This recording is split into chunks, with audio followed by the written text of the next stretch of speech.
Today we'll talk about how can you select interaction mode on your TeamViewer app. So you just follow this ways, then it's going to work with you.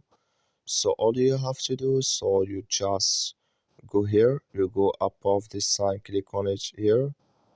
So then it's going to show for you a list like this here. Then all you have to do next, you just go down here, you keep going down, you come here to interaction method here, you just click on it. So then it's going to show for you a list like this here, and here can you select if you want to add mouse mode or touch mode here. Then you click here on OK. So then it's going to add video on your TeamViewer app. So that's all you have to do. That's all, you just follow this ways, then it's going to work with you.